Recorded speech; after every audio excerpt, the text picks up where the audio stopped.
Hello everyone, আসসালামু আলাইকুম। তো আজকে আমরা দেখবো হচ্ছে অর্ধায়ন নির্ণয়ের যে শর্টকাটটা সেটা দেখবো। তো অর্ধায়ন নির্ণয় করতে মনে করো তোমার ক্যালকুলেটর ইউজ করতে হয়। আমরা গত ক্লাসে দেখেছিলাম তো অর্ধায়নের যে ফর্মুলাটা আছে, মানে লেকচার 9-এ সম্ভবত টিউটোরিয়াল 9 যেটা ছিল ওটাই, এটা হচ্ছে টিউটোরিয়াল 10। তো টিউটোরিয়াল 9-এ আমরা দেখেছিলাম যে অর্ধায় আর গড়ের মধ্যে সম্পর্ক আর অর্ধায়ের সূত্রটা আমরা ডিরাইভ করছিলাম। তো সেখান থেকে আমরা দেখতে পাচ্ছি যে অর্ধায়ের যে সূত্রটা ছিল সেটা হচ্ছে গিয়ে অর্ধায়কে প্রকাশ করা হয় টি হাফ দ্বারা। T half is equal to ln two divide by lambda. তো এখানে লন টু কে একটা মান আছে, সেটা মান দ্বারাও প্রকাশ করা হয় 0.693 ডিভাইড বাই ল্যামডা। এটাকে দুইভাবে লেখা যায়, ঠিক আছে। তো এই সমীকরণ ইউজ করে ক্যালকুলেশন করা টাফ।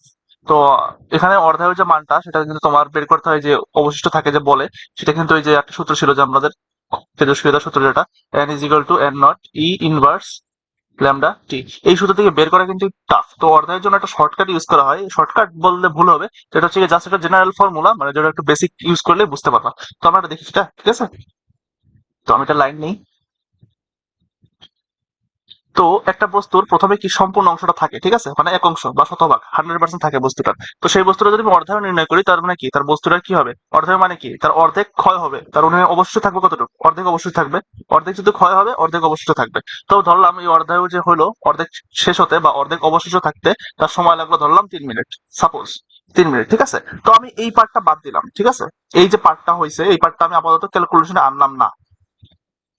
পরবর্তীতে কি করলাম, আমি এই পার্টটার অর্ধায়ন নির্ণয় করলাম। এখন অর্ধায়ু মানে কি, তার অর্ধেক অবশিষ্ট থাকবে। তো প্রথমে ছিল কতটুকু, হাফ। তার মানে হাফের অর্ধেক কত হবে, হাফ ডিভাইড বাই টু। এই টু দ্বারা ডিভাইড করা আর হাফ দ্বারা গুণ করা একই না? তার মানে এটা কি হলো, হাফ গুণন হাফ। তার মানে কতটুকু হবে, 1/4। তার মানে এখানে অবশিষ্ট থাকবে কতটুকু, 1/4। 1/4 অংশ অবশিষ্ট থাকবে। এখন যদি আমি 1/4 এর অর্ধায়ু নির্ণয় করতে চাই, তাহলে তার অবশিষ্ট অংশ থাকবে কতটুকু, 1/8।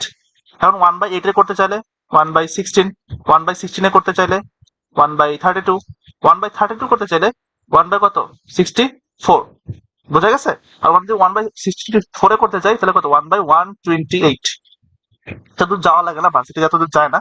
তো আমরা বুঝতে পারছি। তো ভার্সিটিতে কি করে, এই সিমেট্রিক ওয়ে গুলো কিন্তু দেয়, কারণ এই সিমেট্রিক ওয়ে গুলোতে ম্যাথ গুলো করা একটু সহজ। মানে এইগুলোর মাঝখানে কিন্তু অনেক সংখ্যা আছে, সেই ম্যাথ সংখ্যাগুলো দিয়ে করতে গেলে ক্যালকুলেটর সাহায্য লাগবে। তো ভার্সিটি কিন্তু এটা দিবে না। এখন তুমি একটা জিনিস খেয়াল করো, এই যে এখানে সময়টা লাগলো অর্ধেক আসতে সময় লাগলো 3 মিনিট, তাহলে এখান থেকে এইটুকু আসতে সময় লাগবে কতটুকু, 3 মিনিটই লাগবে। ঢালের মতো ম্যাথটা আসলে। তো এখান থেকে 3 মিনিট লাগলো, এখান থেকে এখানে আসতেও 3 মিনিট লাগবে, মানে প্রত্যেকটায় 3 মিনিট 3 মিনিট করে লাগবে। তো এই জিনিসটা কতক্ষণ চলতে থাকবে, যতক্ষণ না পর্যন্ত বস্তুটার যে সম্পূর্ণ অংশ আছে, মানে এক শতভাগ আছে, এই শতভাগ থেকে মানে শূন্য না হয়ে যেতেছে, মানে একদম নিঃশেষ হয়ে যেতেছে না, ততক্ষণ পর্যন্ত চলতে থাকবে।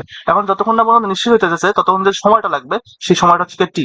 এই টি সময় কিন্তু সম্পূর্ণ একটা নিঃশেষ হয়ে যাবে, ঠিক আছে। বোঝা গেছে? তো চলো প্রথম একটা করি। আর এই জিনিসটা কিন্তু একটা দেখলেই বোঝা যায় যে তোমার একটা বস্তু প্রথমে সম্পূর্ণ অংশ আছে, তারপরে কি সে 1/4 থাকবে।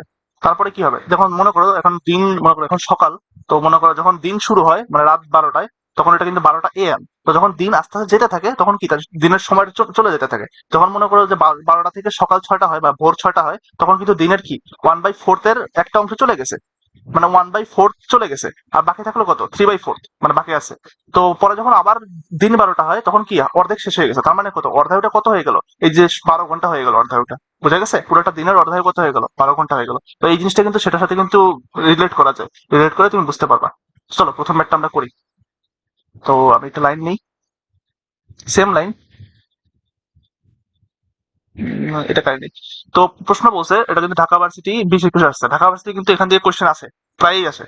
তো 14 মিনিট পরে একটি তেজস্ক্রিয় মৌলের 1/16 অবশিষ্ট আছে, মানে 16 ভাগের 1 অংশ অবশিষ্ট আছে। তো এর অর্ধায়ু কত হবে, মানে অর্ধায়ু জিজ্ঞেস করছে। তো 16 ভাগের 1 অংশ, দেখছো আমরা এখানে কিন্তু পেয়ে গেছি 16 ভাগের 1 অংশ, মানে সিমেট্রিক্যাল ওয়েতেই পেয়ে গেছি। তো প্রথমে কি থাকবে, বস্তুটা সম্পূর্ণ থাকবে। তারপরে কি হবে, বস্তুটার অর্ধেক শেষ হবে, মানে 1/2 হবে। তারপরে কি হবে, 1/4 হবে। 1/4 এর পরে কি হবে, 1/8। আর 1/8 এর পরে কি হবে, 1/16, মানে 16 অংশ অবশ্যই থাকবে। তো এই পুরোটা হতে তার সময় লাগছে কতটুকু, পুরোটা অংশ হতে তার সময় লাগছে 14 মিনিট। বুঝা গেছে? পুরোটা অংশ তার হতে কত সময় লাগছে, কতটুকু লাগছে সময়, 14 মিনিট সময় লাগছে। তো এখন আমাদের চাইছে কি, অর্ধায়ু চাইছে। তো অর্ধায়ু কোনটা, এই যে প্রথম থেকে এই যে হাফ পর্যন্ত, এটা কিন্তু অর্ধায়ু তার। কারণ অর্ধেক শেষ হতে যে সময়টা লাগছে সেটা হচ্ছে অর্ধায়ু। তার মানে তার অর্ধায়ু কোনটা, এইটা, এই পার্টটুকু, তার হচ্ছে এই পার্টটুকু হচ্ছে তার অর্ধায়ু, এই শুরু থেকে। তো এই যে প্রত্যেকটা পার্ট, এখানে কয়টা পার্ট আছে, একটা, দুইটা, তিনটা, চারটা, মানে 4 ভাগে তার সময় লাগছে মোট 14 মিনিট। তো আমরা দেখি 4 ভাগে সময় লাগছে তার কত, 14 মিনিট। তো অর্ধায়ু পাইতে গেলে আমাদের কয়টা ভাগ লাগবে, জাস্ট একটা ভাগ লাগবে, এই পার্টটা লাগবে আমাদের শুধু। তো একটা পার্টের সময় লাগবে কতটুকু, 14 / 4। এখানে 14 কি 7 × 14 আর 2 × 4, তো অ্যান্সার কত হবে, 7/2 মিনিট। অ্যান্সার কোথায়, 7/2 মিনিট। বুঝা গেছে কিভাবে করছি? চলো আরো কয়েকটা ম্যাথ দেখি, আমরা বুঝতে পারবো তাহলে। পরের ম্যাথ, ধরা যাক কোবাল্ট 60 সিও বলতে কোবাল্ট তেজস্ক্রিয় পদার্থের অর্ধায়ু 5 বছর। এখানে আমাদের অর্ধায়ু দিয়ে দিছে। তো কত বছর পরে ওই তেজস্ক্রিয় পদার্থের তেজস্ক্রিয়তা কমে প্রাথমিক অবস্থার 1/32 হবে। দেখো আগের প্রশ্নটা খেয়াল করো, আগের প্রশ্নটা কিন্তু অর্ধায়ু দেওয়া ছিল না, আগের প্রশ্নটায় দেওয়া ছিল 14 মিনিট পরে। এখন এই সময়টাই চাইছে যে কত সময় পরে এতটুকু অবশিষ্ট থাকবে যখন অর্ধায়ু এতটুকু হবে। বোঝা গেছে? চলো আমরা ম্যাথটা করি, সেম ভাবেই করতে হবে, জাস্ট ব্যাকওয়ার্ড প্রসেসে। তো প্রথমে আমরা একটা লাইন নেই। আচ্ছা, তো এখানে বলছে যে অর্ধায়ু 5 বছর। আচ্ছা আমরা প্রথমে লিখি কত, 1/32 পর্যন্ত যেতে হবে আমাদের। তো আমরা 1/32 পর্যন্ত যাই। প্রথমে এক অংশ থাকবে, তারপর কত হবে, হাফ হয়ে যাবে। হাফের পরে কি হবে, 1/4। 1/4 এর পরে কি হবে, 1/8। 1/8 এর পরে কি হবে, 1/16। 1/16 এর পরে কি হবে, 1/32। আমরা 32 পর্যন্ত চলে গেলাম। তো বলছে যে তেজস্ক্রিয়তা ক্রমে এতটুকু হতে হবে। এবার অর্ধায়ু কতটুকু বলছে, অর্ধায়ু এইটুকু। এটুক হতে কতটা সময় লাগে, 5 বছর, মানে 5 ইয়ার্স সময় লাগে। তো আমরা বলছিলাম যে প্রত্যেকটা ধাপের সময় সেম লাগে। তো এইটুক পর্যন্ত যেতে আমাদের আর কয়টা ধাপ লাগবে দেখো তো, একটা, দুইটা, তিনটা, চারটা, আমাদের মোট লাগবে কয়টা, চারটা ধাপ। তাহলে একটা ধাপে লাগাচ্ছি গিয়ে তোমার 5 বছর, তো চারটা ধাপে লাগবে কত, 4 × 5, তার মানে কত, 20 বছর। তার মানে অ্যান্সার কত, 20 বছর? না, এখানে বলছে যে পুরোটা হ্রাস হতে কতটুকু সময় লাগবে, মানে কি শুরু থেকে ক্যালকুলেশন হবে। তো তুমি যদি শুরু থেকে ক্যালকুলেশন করো, দেখো এই যদি শুরু থেকে ক্যালকুলেশন করো, এই পুরোটা যেতে হবে তোমার। তো পুরোটা গেলে কত, 20 বছর। আর প্রথমে ছিল কত, অর্ধের কত ছিল, 5 বছর। তারপর কত, 20 + 5 কত হলো, 25 বছর। বোঝা গেছে? এখানে অপশনে কিন্তু তারা যদি 20 বছর দিয়ে দিত তাহলে কিন্তু প্রশ্নটা আরো সুন্দর হইতো। বোঝা গেছে? এই জন্য ঢাকা ভার্সিটি 14-15 আসছিল। এই জন্য হাতে ক্যালকুলেশন করা যায়। আচ্ছা পরেরটা দেখি, একটি তেজস্ক্রিয় পদার্থের অর্ধায়ু সেম, এই ম্যাথটাও দিয়ে সেম ম্যাথ কিন্তু। অর্ধায়ু এত বছর, 1600 বছর, কত সময় পরে, এখানেও কিন্তু সেম ছিল, কত বছর পরে ছিল, এখানে কত সময় পরে বলছে তেজস্ক্রিয় পদার্থের এতটুকু ক্ষয়প্রাপ্ত হবে। এখানে বলছে অবশিষ্ট থাকবে, মানে এতটুকু অবশিষ্ট থাকবে। আর এখানে বলছে কি ক্ষয়প্রাপ্ত থাকবে, তার মানে কি আমাদের অবশিষ্ট অংশটা বের করতে হবে। তো আমরা জানি প্রথমে কতটুকু অংশ থাকে, সম্পূর্ণ অংশ মানে কত, এক অংশ। এখন এক অংশ থেকে এইটুকু বাদ দিলে কি আমাদের অবশিষ্ট অংশ পেয়ে যাবো আমরা। তাহলে এটা কি হবে, 16 - 15 কত, 16, তার মানে হয় কত, 1/16। এত অংশ কি থাকবে, অবশিষ্ট থাকবে। আচ্ছা আমরা এখন লাইন নিয়ে একটা, আবার সেম মেথডে করবো, এটা কিন্তু প্রথম ম্যাথটার মতো।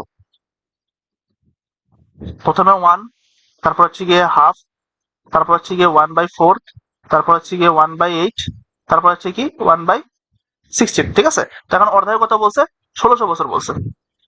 এখন দেখো 1600 বছর কি প্রথম থেকে এটুকু পর্যন্ত লাগছে কতটুকু, 1600 বছর। তার মানে আর কয়টা ধাপ যাওয়া লাগবে, 1, 2, 3, মানে মোট 3। তার এখন মোট যাওয়া লাগবে কত, এটা সহ কয় ধাপ যাওয়া লাগবে, 4 ধাপ। আমরা দেখছি কিন্তু এই ধাপটা কিন্তু ক্যালকুলেশন করতে হয়, কারণ প্রথম থেকেই কিন্তু তার এইটুকু অংশ অবশিষ্ট থাকবে। তাহলে 4 × 1600 মানে 1600, তাহলে কত হবে, 6400 ইয়ার্স আছে। এই তো 6400 ইয়ার্স। বোঝা গেছে কিভাবে হবে? প্রশ্ন কিন্তু একটু ঘুরাই দিচ্ছে, দেখছো এই প্রশ্নটা এই প্রশ্ন কিন্তু আলাদা, এটা কিন্তু 12-13 আসছে, আবার এই প্রশ্নটা আবার 14-15 আসছে। প্রশ্ন কিন্তু 1 বছর পরেই আসে পড়ছে, মানে 2 বছর পর আর কি। তো সেটা কিন্তু মনে করে জাস্ট একটু ঘুরাই দিয়েছে প্রশ্নটা। ঠিক আছে, তো পরবর্তী আরেকটা টাইমে দেখি আমরা। 15 দিনে বিসমাথের তেজস্ক্রিয়তা কার্যকারিতা 1/8 মানে 1/8 মানে কত, 1/8 অংশে নেমে আসে। বিসমাথের অর্ধায়ু কত, এই সেম ম্যাথ। লাইন নিব আমরা একটা, তারপরে ক্যালকুলেশন করব। দেখো এখানে 1 থাকবে, এখানে থাকবে 1/2, এখানে থাকবে 1/4, এখানে থাকবে 1/8, হয়ে গেল। তো 15 দিনে বলছে কি 1/8 নেমে আসে, তার মানে এইটুকু কত, পুরোটা করতে সময় লাগে কত, 15 মিনিট, সরি 15 দিন, 15 ডেজ। তাহলে বলছে অর্ধায়ু কত, দেখো এটা ধাপ কয়টা, 1, 2, 3, 3 ধাপে লাগে কত দিন, 15 দিন। দেখো তোমাদের হাতে ক্যালকুলেশন করার জন্য একদম দিয়ে দিচ্ছে, 3 ধাপে 15 দিন, এক ধাপে কত লাগবে, 5 দিন লাগবে। তাহলে কত, 5 দিন। অর্ধায়ু করতে ধাপ কয়টা লাগবে, একটা, এই একটা ধাপ লাগবে। তার মানে দিন কত লাগবে, 5 দিন লাগবে। বুঝা গেছে? আচ্ছা, তো এখানে প্রশ্ন বলছে 1 কেজি ভরের, এই প্রশ্ন কিন্তু একটু ডিফারেন্ট প্রশ্ন, ঢাকা ভার্সিটি 7-8 আসছে। তো 1 কেজি ভরের তেজস্ক্রিয় মৌলের একটি বস্তুর মধ্যে 48 দিন পরে ওই মৌলের মাত্র 0.25 অংশ পাওয়া যায়, মানে কেজি পাওয়া যায়। তো 1 কেজি ছিল 0.25, মানে কত, তার ভর কতটুকু হয়ে গেছে, 1 কেজি থেকে 0.25 হয়ে গেছে। দেখো তার মানে এতটুকু পাওয়া যায়, তার মানে কত, এতটুকু অবশিষ্ট ছিল। তার মানে কি, প্রথমে একের 0.25 মানে কত, 1/4 অবশিষ্ট আছে। 1/4 অবশিষ্ট আছে, কিন্তু এখন মূলটার অর্ধেক হচ্ছে। দেখো তুমি ক্যালকুলেশন করো, 1/4 পর্যন্ত ক্যালকুলেশন করতে হবে আমাদের। নাও এটা, এটা নিলে প্রথমে থাকবে কত, এক অংশ, পরে কত 1/2, তারপরে কি 1/4, শেষ। এই পর্যন্ত কিন্তু এই পুরোটা করতে সময় লাগছে কত দিন, 48 দিন। এই পুরোটা কত, 48 দিন। মানে 2 ধাপ করতে 48 দিন লাগছে, তাহলে 1 ধাপ করতে কতটুকু লাগবে, 24 দিন। কোথায় 24 দিন, অ্যান্সার এটা 24 দিন। সহজ না, ইজি কিন্তু। তার শুধু এটা ধরতে হবে যে 1 থেকে 0.25, মানে আমরা জানি কি, তো 100 ভাগের যদি আমরা যদি বলি 100 ভাগ থেকে, মানে 100 ভাগের 1/4, তাহলে 100 × 1/4 কত হয়, 4×25 100, মানে 25। এখন যদি সেটা সেম, এখানে দুটো শূন্য কমে গেল, মানে কত, 100 দিয়ে ভাগ দিলাম, তো এটা যদি 100 দিয়ে ভাগ দিলি তখন কত হয়, 0.25 হয়ে গেল। বোঝা গেছে কিভাবে হলো এটা, 1/4 কিভাবে হলো। আচ্ছা পরেরটা যে আমরা তাহলে, এটা লাস্ট ম্যাথ মনে হয় নাকি। আচ্ছা, একটি রেডনের 50% ক্ষয় হতে কত সময় লাগবে, রেডনের অর্ধায়ু এতটুকু। তো 50% ক্ষয় হওয়া মানে কি, তার অবশিষ্ট থাকা কত, 50% অবশিষ্ট থাকা। মনে করো একটা পরমাণু আছে, এক অংশ এখানে আছে, এখন তার 50% ক্ষয় হয়ে গেল, তার মানে তার অবশিষ্ট থাকলো কত, অর্ধেক। 50% মানে কত, অর্ধেক কিন্তু। 50% দ্বারা কি বোঝা, দেখো 50%, পার্সেন্ট মানে কত, 1/100, 100, তাহলে 50 কত কত, তো 100, ঠিক আছে। তার মানে অ্যান্সার কত, 3.3, এটাই অ্যান্সার। বোঝা গেছে, তো আজকে মনে হয় এইটুকুই। হ্যাঁ ঠিক আছে, যদি কোনো কিছু বুঝতে না পারো তাহলে আমাকে কমেন্ট বক্সে জানাও। তো থ্যাংক ইউ, ধন্যবাদ, সালাম।